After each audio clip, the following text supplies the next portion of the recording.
My name is Ajay Sharma, lead tutor at Dectech. और पिछले session में हमने पढ़ा था Laravel ORM and database management system के बारे में, और इस सेशन में हम पढ़ेंगे फॉर्म वैलिडेशन एंड ऑथेंटिकेशन के बारे में कि ये कैसे काम करता है। तो चलिए शुरू करते हैं। हमारा एजेंडा है लारावेल वैलिडेशन, जो कि मैनुअल और फॉर्म रिक्वेस्ट दोनों अप्रोच के थ्रू देखेंगे। फ्लैश मैसेजिंग, ऑथेंटिकेशन भी हम लारावेल, ब्रिज के और जेट स्ट्रीम के थ्रू देखेंगे। Authorisation with gates and policies, और समरी जो हम पढ़ेंगे उसको समराइज करेंगे। सबसे फर्स्ट टॉपिक है हमारा लारावेल वैलिडेशन, जो कि मैनुअल और फॉर्म रिक्वेस्ट दोनों अप्रोच के थ्रू देखेंगे कि लारावेल वैलिडेशन है क्या। कि ensure user input is correct before saving to DB, कि यूजर का जो डेटा फॉर्म रिक्वेस्ट के थ्रू आया है कि वो सही है या गलत है, और हम उस अप्रोच को देखेंगे कि क्या डेटा गलत है, क्यों गलत है। ठीक है, प्रिवेंट इनवैलिड मैलिशियस डेटा, और इस अप्रोच के थ्रू हमें कोई भी इनवैलिड डेटा हुआ या कोई भी वैसा डेटा हुआ उससे बचा जा सकता है, जिसमें हमारी दो अप्रोच काम आती है। एक होता है मैनुअल वैलिडेशन और दूसरा होता है हमारा फॉर्म वैलिडेशन। तो सबसे फर्स्ट है हमारा मैनुअल वैलिडेशन। मैनुअल वैलिडेशन क्या है? Validation rule return directly inside controller using validator और रिक्वेस्ट वैलिडेट। कि जो मैनुअल वैलिडेशन है, जो हमारा डेटा जब सबमिट होता है तो हम कंट्रोलर में डेटा लेके आते हैं, उस कंट्रोलर में ही हम इस रिक्वेस्ट को लिखते हैं कि यहीं पे वैलिडेट करते हैं कि उस डेटा का क्या सीन होना चाहिए। कि जैसे सबसे पहले हमारा नेम हो गया, दूसरा ईमेल हो गया। तो नेम कि विदाउट नेम इनपुट के हम नेम एक्सेप्ट नहीं करेंगे, एरर दे देगा उसको। ईमेल उसमें भी दे देगा। सेकंड, नेम में स्ट्रिंग होनी चाहिए, ना कि कैरेक्टर होने चाहिए 1 2 3 4 लाइक दिस, और मैक्सिमम 255 कैरेक्टर तक होना चाहिए। सेकंड, ईमेल रिक्वायर्ड होना चाहिए, और ईमेल फॉर्मेट कि जैसे कि @gmail हुआ, @yourdomain.com हुआ, उस तरीके से वो मिलना चाहिए। सेकंड, यूजर्स, यूनिक यूजर्स, कि यूजर्स टेबल है हमारे, यूजर्स मॉडल है, उसमें हमारा चेक होगा कि यूनिक ईमेल है या नहीं है, कि वो ईमेल पहले से किसी को असाइन है तो वो एरर देगा। ठीक है, और यदि फेल होता है वैलिडेटर तो वो उसको जो एरर है वो पास कर देगा। तो नेक्स्ट हमारा form request validation. Form request validation में क्या है कि create a dedicated request class. इसमें हम एक क्लास क्रिएट करते हैं जो कि किसी भी एक फंक्शन के लिए, किसी भी एक ऑपरेशन के लिए होती है। जैसे keeps controller clean and reusable, कि कंट्रोलर में हम बार बार हम ये ना लिख के कि हर जगह पे हर फंक्शन में वैलिडेटर लिखते हैं, तो हम उस क्लास को कॉल करवाएंगे वहाँ पे। सबसे पहले जैसे PHP artisan make request store post request, कि जब कोई भी पोस्ट क्रिएट करते हैं तो उसका एक मैं रिक्वेस्ट क्रिएट करूँगा, कि जैसे कंट्रोलर क्रिएट करता है ऐसे एक रिक्वेस्ट क्रिएट होगी। उस रिक्वेस्ट में मेरा फंक्शन होगा, तो कुछ रूल्स होंगे वो डिफाइन करूँगा। कि जैसे मैंने यहाँ पे डिफाइन किया एक टाइटल और एक ईमेल, दोनों डिफाइन किए रूल्स, जिसमें रिक्वायर्ड होगा मैक्सिमम 255 कैरेक्टर। ईमेल का किया कि ईमेल वैलिड होनी चाहिए, रिक्वायर्ड होनी चाहिए, कोई वैसा कंटेंट नहीं होना चाहिए। तो अब हमें कंपैरिजन करते हैं। कंपैरिजन में फीचर्स में क्या डिफरेंसेस है मैनुअल में और फॉर्म वैलिडेशन में। सबसे बात करूं मैं लोकेशन की, तो लोकेशन क्या है कि ये इनसाइड कंट्रोलर, कि कंट्रोलर के अंदर लिखा जाता है, और ये होता है कि सेपरेट एक रिक्वेस्ट क्लास बनती है जिसको हम कहीं भी कॉल करा सकते हैं किसी फंक्शन में। तो बार बार हमें हर फंक्शन में लिखने की नीड नहीं है। बेस्ट फॉर ये स्मॉल ऐप्स या क्विक चेक्स के लिए बेस्ट है, कि स्मॉल छोटे एप्लीकेशन है, कोई लेंथी नहीं है, और तब की तब चेक करना हो हमें रिक्वेस्ट के साथ में, तो हम ये यूज कर सकते हैं। दूसरा है ये लार्ज ऐप और रीयूजेबल रूल्स, कि इस रूल को मेरे को मल्टीपल जगह पे यूज करना है, तो उसके लिए मेरा फॉर्म रिक्वेस्ट वैलिडेशन बेस्ट है। और रीयूजेबिलिटी बात करूं तो मैनुअल में बिल्कुल है ही नहीं, लो है, और यहाँ पे फॉर्म रिक्वेस्ट में हाई है, कि उस रूल को कहीं भी यूज कर सकता हूँ जहाँ भी उसकी नीड है। और कंट्रोलर क्लीननेस की बात करें तो यहाँ मैसी विद मैनी रूल्स, ठीक है, यहाँ क्लीन एंड मेंटेबल होता है। कस्टम मैसेज की बात करूँ तो मैनुअल में लिमिटेड और इनलाइन पास करने पड़ते हैं हमें कस्टम मैसेज, और यहाँ पे कस्टम मैसेज फॉर्म रिक्वेस्ट में फुली सपोर्टेड है, कि कोई भी एरर आई, कुछ भी चीज़ आई तो मैं कस्टम मैसेज पास कर दूँ कि और नेम इज मैनी, मतलब जो मेरे को चाहिए। ठीक है, और ऑथराइजेशन की बात करूँ तो मैनुअल में सेपरेटली हैंडल होता है ऑथराइजेशन, और फॉर्म रिक्वेस्ट में एक बिल्ट इन ऑथराइजेशन होता है, तो सब जगह के कॉल हो जाता है। अब सेकंड टॉपिक हमारा फ्लैश मैसेजिंग। फ्लैश मैसेजिंग क्या है? Flash messaging, what is flash messaging? A way to store temporary message in the session, कि कोई भी ऐसा मैसेज जो टेम्पररी टाइम के लिए सेशन में स्टोर किया जाता है, कि यूजर को शो करने के लिए कि आपका ये इनवैलिड है, तो उस मैसेज को शो करने के लिए मेरे को फ्लैश करना पड़ेगा, क्योंकि उसको पता लगना चाहिए। ठीक है, message is available for one request only, कि एक रिक्वेस्ट के लिए एक मैसेज अवेलेबल है, उसमें हम मल्टीपल चीज़ें दिखा सकते हैं कि भाई आपका ये इनवैलिड है, आपकी नेम इनवैलिड है, आप नेम में स्ट्रिंग पास कर रहे हैं, इस टाइप के मैसेज। कोई भी एरर है, कोई भी सक्सेस मैसेज है कि फॉर्म रिक्वेस्ट सबमिटेड सक्सेसफुली, इस टाइप के। Commonly use after redirect, example create, update, delete. कोई भी ऑपरेशन हम परफॉर्म करते हैं तो उसके बाद में हम एक रिडायरेक्ट मैसेज पास करते हैं कि वापस से यूजर को बताए जाके कि ये दिक्कत है और या फिर सबमिट हो गया तो ये सक्सेसफुल हो गया। ठीक है, मैं एग्जांपल की बात करूं तो user created successfully, login failed, कि ये दो ऑपरेशन है, इस टाइप से परफॉर्म होता है। मैं सबसे पहले एग्जांपल लेता हूं कि रिटर्न रिडायरेक्ट बैक विद कोई सक्सेस का मैसेज है तो यूजर क्रिएटेड सक्सेसफुली, इस टाइप से मैं एक सक्सेस का मैसेज पास कर दूंगा। और मैं एरर का मैसेज पास करूंगा, वो return redirect back with error और समथिंग वेंट रॉन्ग। इसमें मैं कोई एरर भी पास करता हूँ, मेरी जो वैलिडेशन आएंगी वो पास कर सकता हूँ, मतलब जो भी मेरी एरर है ना वो पास कर सकता हूँ। और जो ब्लेड फाइल जो रिसीव करेगी सेशन को और जो शो करेगी, उसमें मैं इस टाइप से लिखूंगा कि यदि कोई सेशन है सक्सेस का तो वो अलर्ट में पास कर देगा। अलर्ट एक क्लास है इनकी बूट स्ट्रैप की, कि जो मेरे को कॉल मैसेज ग्रीन कलर देगी सक्सेस का, तो सेशन सक्सेस, जो सक्सेस में मेरा मैसेज आया उसको शो कर देगी। और दूसरी बात रही एरर की, तो एरर में भी उसी टाइप से डेंजर कलर यानी रेड कलर में पास होगा और सेशन में एरर को शो कर देगा कि समथिंग वेंट रॉन्ग। ठीक है, validation error, bulletin message. Validation error में क्या होता है कि जैसे नेम रिक्वायर्ड मिनिमम 3 कैरेक्टर। ठीक है, वैलिडेशन जो हमने मल्टीपल पास की थी वो ऑटो फ्लैश होंगी, जैसे कि नेम के लिए, ईमेल के लिए या कोई भी और फील्ड्स हैं उनके लिए इसमें पास होंगी, और उनकी जो एरर्स होंगी वो एक साथ में शो करूंगा। तो उसमें फ्रंट एंड पे जैसे मेरा एरर एनी, कोई भी एरर मैसेज पास होता है तो जितनी भी एरर्स आई है मेरे पास कि नेम की आ गई, ईमेल की आ गई, जितनी भी एरर आ गई उन सबको मैं फ्रंट एंड पे पास करूंगा एक लूप चला के फॉर ईच का। सारी एरर होगी 1 by 1 सारी एरर्स को विजिबल करेगा, जैसे कि your name is invalid, user name is invalid, email invalid, इस टाइप से सारी मैसेज में ईमेल को पास कर देगा। अब थर्ड टॉपिक हमारा ऑथेंटिकेशन। ऑथेंटिकेशन में हम यूज करते हैं लारावेल ब्रिज का और जेट स्ट्रीम का, और दोनों के ही अपने अपने काम होते हैं और वो कैसे क्यों यूज करते हैं वो बात करते हैं। What is authentication? ऑथेंटिकेशन क्या है? ऑथेंटिकेशन की बात करूं तो process of verifying user identity, कि कोई भी यूजर आ रहा है, लॉगिन कर रहा है तो कुछ भी चेक कर, उसकी आइडेंटिटी चेक करना कि ये कौन है। Ensure only authorise user access protected resources. Resources का मतलब जो राउट्स होते हैं हमारे उनको प्रोटेक्ट करता है और उनमें चेक करता है कि कौन यूजर इन राउट्स को एक्सेस कर सकता है, कौन यूजर आउट को एक्सेस नहीं कर सकता। इसलिए हम ऑथराइजेशन का यूज कर सकते हैं। जैसे कॉमन स्टेप्स हो गई लॉगिन, वेरीफाई और एक्सेस, कि लॉगिन के लिए मैंने मेरा डेटा पास किया, ईमेल, पासवर्ड, उसको वो वेरीफाई करेगा। वेरीफाई करने के बाद में उसको वो एक्सेस देगा कि आप एक्सेस कर सकते हो या नहीं कर सकते। एक्सेस वैलिड है तो एक्सेस कर सकता है। ठीक है, अब मैं लारावेल ऑथेंटिकेशन की बात करूं कि Laravel provides readymade authentication scaffolding, कि लारावेल एक फ्रेमवर्क है जो रेडीमेड ऑथेंटिकेशन प्रोवाइड करता है, कि जैसे कि लारावेल ब्रिज हो गया और जेट स्ट्रीम हो गया। ठीक है, मैं जो कि 2 ऑफिशियल स्टार्टर किट है इसकी, कि ब्रिज जो कि सिंपल एंड मिनिमल कोड के साथ में होता है, और जेट स्ट्रीम है जो एडवांस है और फीचर रिच है, कि इसमें बहुत सारे फीचर हैं। तो सबसे पहला टॉपिक है ब्रिज। लारावेल की ब्रिज की बात करूं तो लारावेल ब्रिज में है क्या कि Laravel bridge light weight and minimal starter kit, कि इसमें बहुत ही नॉर्मल कोड होता है कि हर एक यूजर इंस्टॉलेशन के बाद समझ सकता है क्या क्या चीज़ें हैं।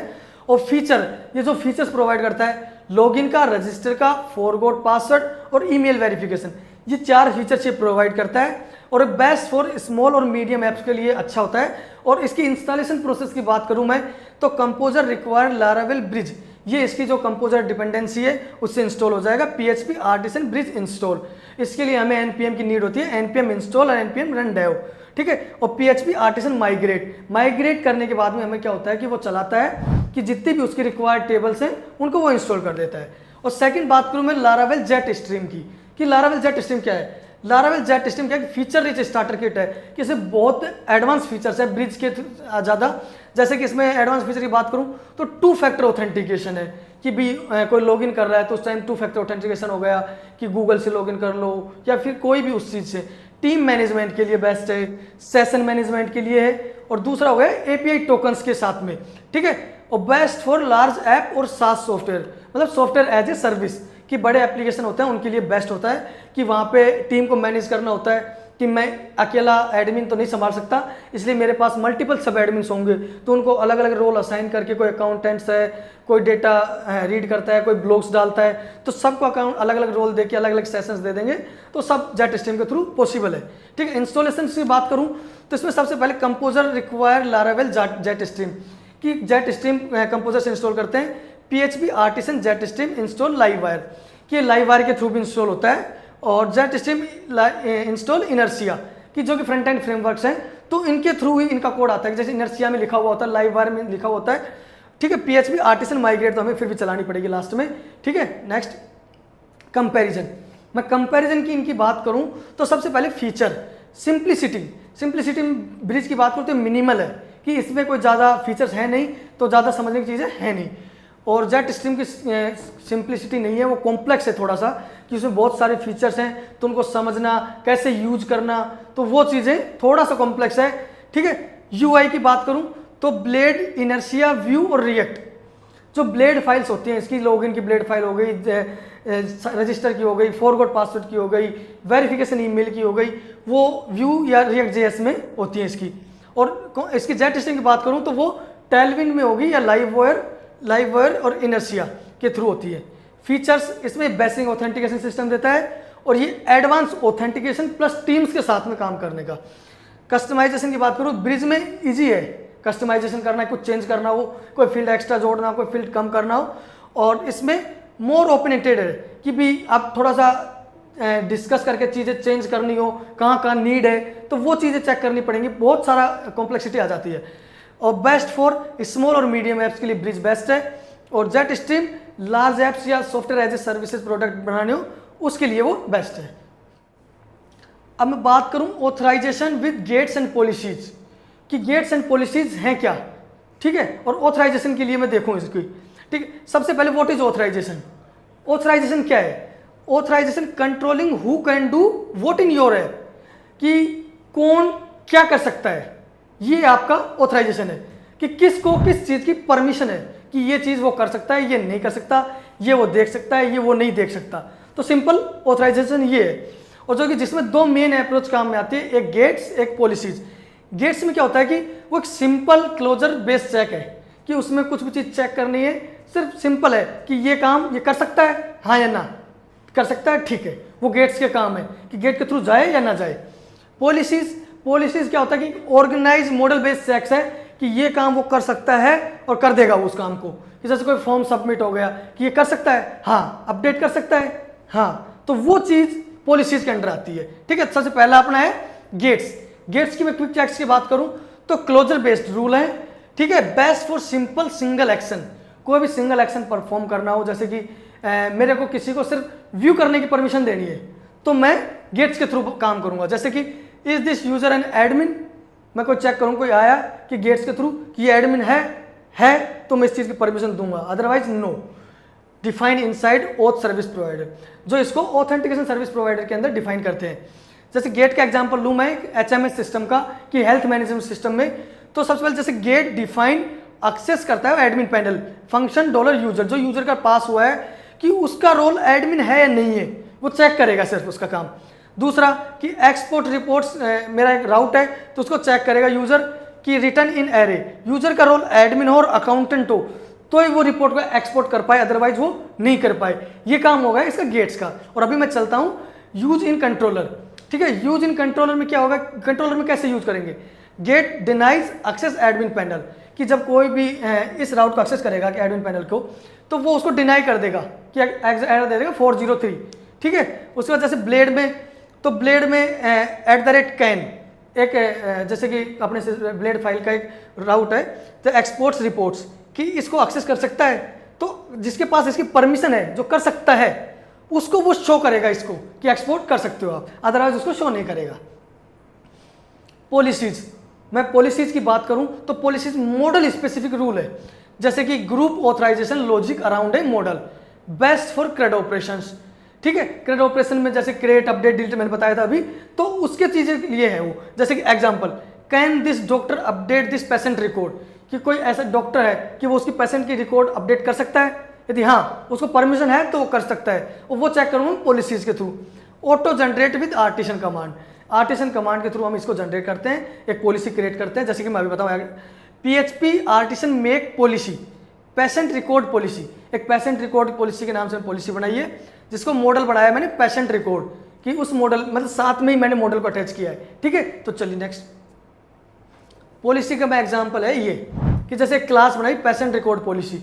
अब उसमें मैंने क्या किया कि फंक्शन में व्यू किया है कि यूजर पेशेंट के रिकॉर्ड रिटर्न में एरे में दिया यूजर का रोल डॉक्टर, रिसेप्शनिस्ट या एडमिन, इन 3 रोल में से कोई हो तो वो उसको व्यू कर सकता है। ठीक है, अब अपडेट में मैंने चेक किया कि रोल उसका डॉक्टर होना चाहिए, एडमिन होना चाहिए, और उसका डॉक्टर आईडी भी मैंने चेक की कि यूजर की डॉक्टर आईडी है नहीं है उस रिकॉर्ड में, तो वो परमिशन उसको अपडेट की है। डिलीट में मैंने यूजर्स को चेक, यूजर आया मेरा उस रिकॉर्ड के साथ में, तो उसमें चेक किया कि सिर्फ वो डिलीट सिर्फ एडमिन ही कर सकता है उस डेटा को, बाकी कोई भी डिलीट नहीं कर सकता, ना डॉक्टर डिलीट कर सकता ना रिसेप्शनिस्ट डिलीट कर सकता। ठीक है, अब पॉलिसीज, जैसे सबसे पहले क्या करते हैं कि हम ओथ सर्विस प्रोवाइडर है उसमें रजिस्टर करते हैं कोई भी पॉलिसी को बनाने से पहले। सबसे पहले $पॉलिसीज। अब पेशेंट रिकॉर्ड की मैंने एक पॉलिसी बनाई थी, उसमें मैंने एक ओथ सर्विस प्रोवाइडर के अंदर उसको रजिस्टर किया। अब उस कंट्रोलर के अंदर जब मैं एक्सेस करूंगा तो उस दिस ऑथराइज अपडेट रिकॉर्ड कि भी उसको अपडेट रिकॉर्ड के लिए उसने कंट्रोलर के अंदर डिफाइन कर दिया। अब ब्लेड सिस्टम की बात करूं तो वो @कैन से चेक करेगा कि डिलीट की परमिशन सिर्फ उसको ही बटन शो होगा जिसके पास उसकी परमिशन है। जैसे एडमिन को सिर्फ डिलीट की परमिशन थी, अकाउंटेंट और रिसेप्शनिस्ट उनको परमिशन नहीं थी, तो उस तरीके से उसको शो नहीं होगा। जैसे HMS का रियल लाइफ एक फ्लो में बताऊं एक सिंपल वर्ड्स में कि गेट्स में क्या, एक्सेस एडमिन पैनल, जिसको सिर्फ ओनली एडमिन एक्सेस कर सकता है। ठीक है, एक्सपोर्ट रिपोर्ट्स, जो रिपोर्ट एक्सपोर्ट करनी थी वो सिर्फ एडमिन और अकाउंटेंट ये 2 ही एक्सेस कर सकते हैं, 2 ही एक्सपोर्ट कर सकते हैं रिपोर्ट्स को। और पॉलिसीज क्या काम करती है, पॉलिसीज का काम है कि स्क्रेड ऑपरेशन परफॉर्मेंस को देखना। व्यू पेशेंट रिकॉर्ड, जो पेशेंट्स का रिकॉर्ड है वो सिर्फ डॉक्टर, रिसेप्शनिस्ट और एडमिन ये तीनों देख सकते हैं। ठीक है, वो ये तीनों व्यू हो गए। अपडेट, जैसे डॉक्टर है ऑन पेशेंट प्लस एडमिन, उनका कोई भी रिकॉर्ड अपडेट करना हो तो सिर्फ उस पेशेंट का डॉक्टर ही अपडेट कर सकता है, कोई दूसरा डॉक्टर आके नहीं कर सकता। जैसे पिछले में बताया था मैंने कि डॉक्टर की आईडी यूजर आईडी से मैच कर रहा था तो वो उसी की परमिशन थी। और प्लस एडमिन किसी का भी रिकॉर्ड अपडेट कर सकता है। तीसरा डिलीट कोई भी डेटा डिलीट करना है वो सिर्फ और सिर्फ एडमिन को परमिशन है कि वो सिर्फ डिलीट कर सकता है, अदरवाइज कोई भी डिलीट नहीं कर सकता। अब समरी की मैं बात करूं तो इसमें लारावेल वैलिडेशन जो कि हमने मैनुअल और फॉर्म रिक्वेस्ट के थ्रू देखे, फ्लैश मैसेजिंग के बारे में देखा है, ऑथेंटिकेशन जो कि लारावेल ब्रिज और जेट स्ट्रीम के थ्रू देखा है, और authorisation with gates and policies, gates और पॉलिसीज के बारे में हमने पढ़ा था इस चैप्टर में। और जो नेक्स्ट हमारा चैप्टर है उसमें रेस्टफुल एपीआई डेवलपमेंट के बारे में पढ़ेंगे कि रेस्टफुल एपीआईज कैसे क्रिएट करते हैं। Thank you for watching this video और मिलते हैं नेक्स्ट सेशन में, तब तक के लिए आप बने रहें हमारे चैनल पे।